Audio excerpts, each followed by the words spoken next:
Bispecific antibodies are antibodies that bind to two different markers.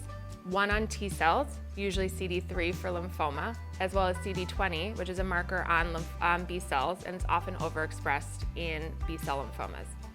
The binding of to both a T cell as well as to a lymphoma cell creates this thing called the immune synapse. What that does is it basically activates T cells in order to cause an immune response, which leads to the killing of a lymphoma cell.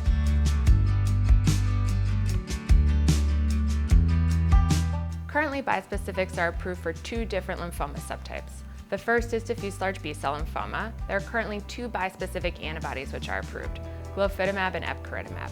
It's also approved for relapsed refractory follicular lymphoma, and again, there are two bispecific antibodies which are approved, mosunetuzumab and epcoritamab. Bispecific antibodies are being investigated in clinical trials in a multitude of lymphomas, including Hodgkin's lymphoma, CLL, mantle cell lymphoma, marginal zone lymphoma, and Waldenstrom's macroglobulinemia. Additionally, bispecific antibodies are approved for diffuse large B-cell lymphoma and follicular lymphoma that has relapsed previously, but bispecific antibodies are now under investigation in the frontline setting for these lymphomas as well.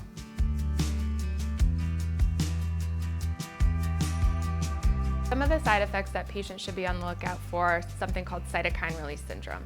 What that is that there's an immune reaction that's created by bispecific antibodies that leads to inflammation, and that can lead to things like fevers, high heart rate, low blood pressure, low oxygen levels. It's of the utmost importance that we recognize this early in order to be able to treat it.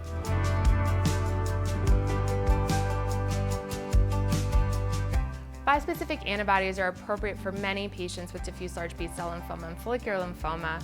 If you've had prior treatment for either one of these lymphomas, it's a great idea to talk with your doctor about whether or not a bispecific is right for you.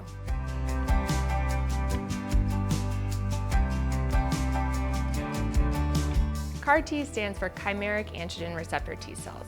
What this means is that we take your T cells and we engineer them to be able to recognize a specific antigen or marker on a tumor cell.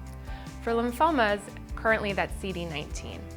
What we do for CAR T cells is we basically collect your T cells, send them off to be manufactured to be able to recognize CD19.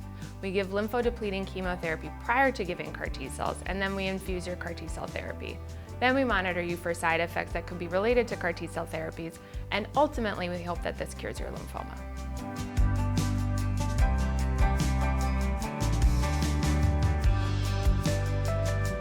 Currently, there are 3 FDA-approved CAR T cells that are available commercially for patients to receive for their lymphomas. CAR T cells are currently approved for diffuse large B-cell lymphoma, follicular lymphoma, mantle cell lymphoma, and CLL.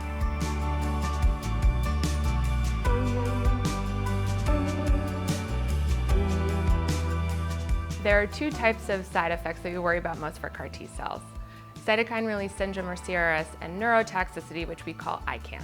ICANS is a type of neurotoxicity, and we often can see changes in handwriting, confusion, even stupor, seizures, or coma.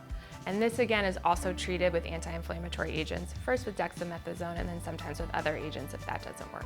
Cytokine release syndrome is caused by an overabundance of cytokines, which leads to an inflammatory response, which is marked by fevers, low blood pressure, low oxygen levels, and high heart rate. We treat this with anti-inflammatory agents, often a drug called tocilizumab and dexamethasone.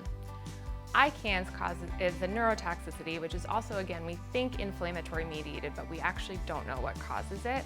That can cause confusion, changes in handwriting, stupor, coma, and seizures.